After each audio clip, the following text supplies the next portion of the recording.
What movie plot hole still bothers you to this day? Just watched the Bigfoot cartoon movie on Netflix. The kid says he inherited the ability to run very fast and talk to animals due to being Bigfoot's son.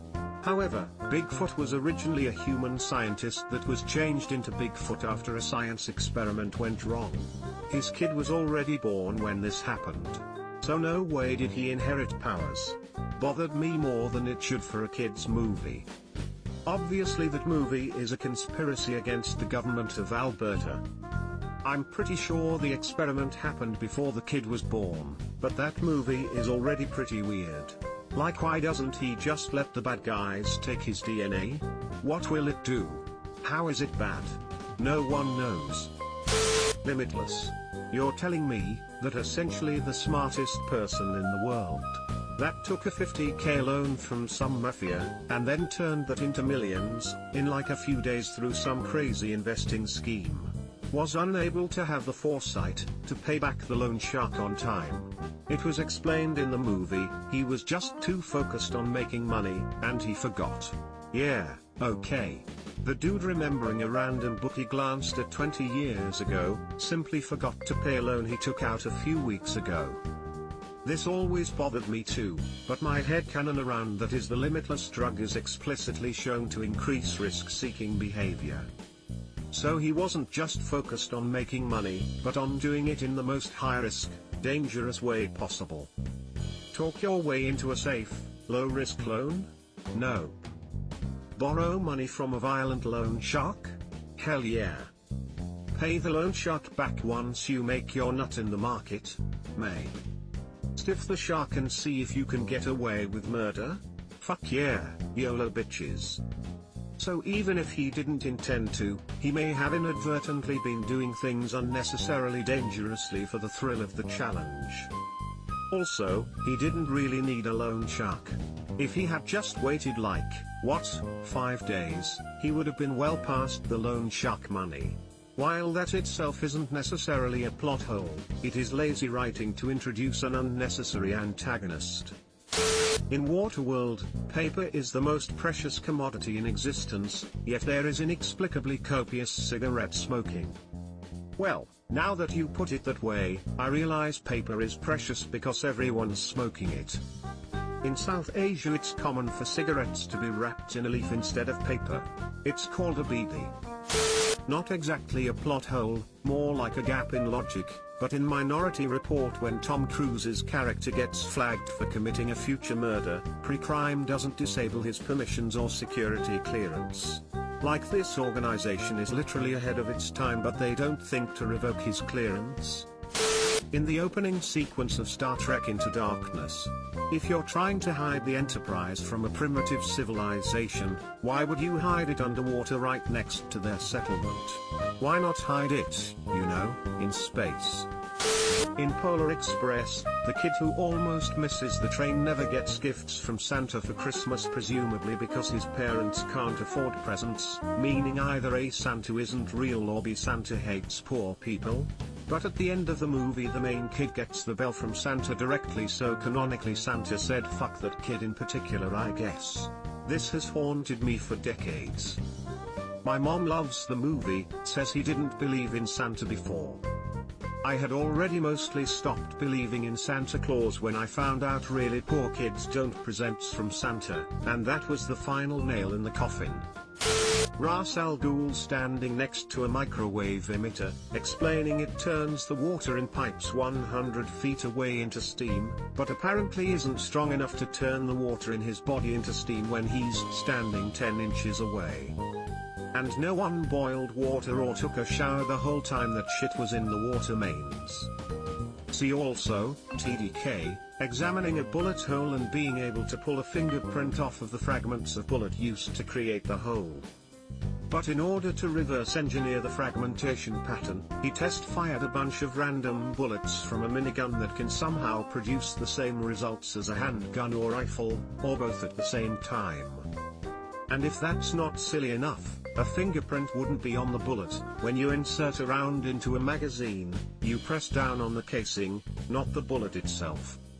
And if that still isn't silly enough, The Joker planned for the possibility, and so left a distraction at the address where the magic fingerprint would lead. Don't get me wrong, I love the movie as a whole. But that little segment was bonkers. How the fuck did Palpatine get the crew for the 1,000 Star Destroyers?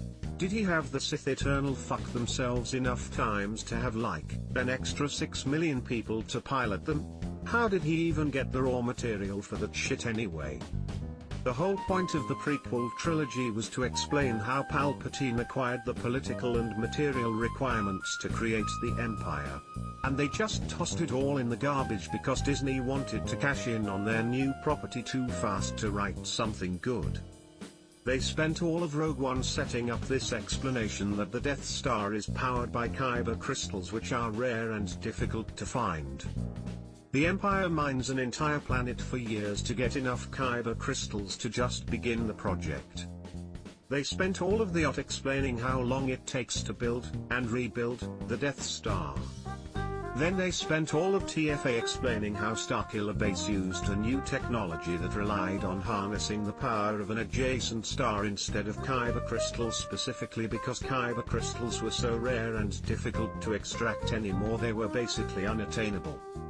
They spent all of TLJ and Solo explaining that huge ships take so long to build. Then, inexplicably, the same writer that was involved with TFA writes a story where Palpatine gets enough kyber crystals, workers, and supplies to a secret location and somehow goes unnoticed for years, even by Kylo, who visits the planet, to power 1,000 Death Star tech ships. Oh yeah, and these ships? Apparently none of them can navigate without a beacon. Uck. Just uck. A teenager could have fleshed out a more coherent idea than that. In Signs, the aliens are shown to be allergic to water and that it burns them badly. Doesn't seem to stop them running around a central US, dew-covered cornfield in the middle of the night for the first half of the film though. Not to mention the fact they have interplanetary travel but don't think to first analyze the chemical/molecular content of Earth and realize it is made up of 70% of a substance harmful to them before landing. The purge always annoys me because you can literally just leave the country or do fraud to get richer, but instead people just turn into serial killers. I think they tried to address this in the prequel The First Purge. People started having street parties and there was a generally good vibe until the company overseeing the study deployed mercs to start the killing. Also, laws and morals aren't the only reasons you don't kill people. If you kill somebody, their friends and family are going to be highly motivated to kill you the next year. It's also pretty dangerous try and kill people, you're likely to get killed or injured yourself. It's just a goofy horror movie, but I was distracted by trying to imagine how the film's setting could actually work. How did Yzma and Kronk get back to the palace first? By all accounts, it doesn't make sense. Why didn't Jafar just hypnotize Aladdin and Jasmine like he did the Sultan? The Sultan is an absolute idiot. Maybe it only works on stupid people? Why not just Jasmine? He had every opportunity, almost always being in the palace. He could have hypnotized both the Sultan and Jasmine. The Sultan would have turned power over to him, and Jasmine would have married him. Aladdin was just a useless protagonist. Cinderella has always bothered me. We're supposed to believe the prince falls in love and remembers nothing about this woman? No one remembers her face, hair color, nothing? Also, why didn't the shoes disappear? Fairy godmother was just fucking with Cinderella and the prince. This doesn't bother me so much. He saw her super fancied up in a ball-ass dress, makeup, hair cleaned and styled, with the composure and confidence of a princess. I'm sure you've seen comparison pictures of models or actors between their done-up, for camera appearance and just everyday, no makeup, normal clothes. They look pretty different. Now on top of that add in that she probably pretty filthy most of time, wearing rags, etc. And the prince is expecting a, well, princess. Someone royal, not a scrub maid. I really don't think it's unreasonable that he wouldn't recognize her. And she clearly wouldn't have wanted to talk to him about anything that would reveal she wasn't royalty, so she probably didn't say much about herself.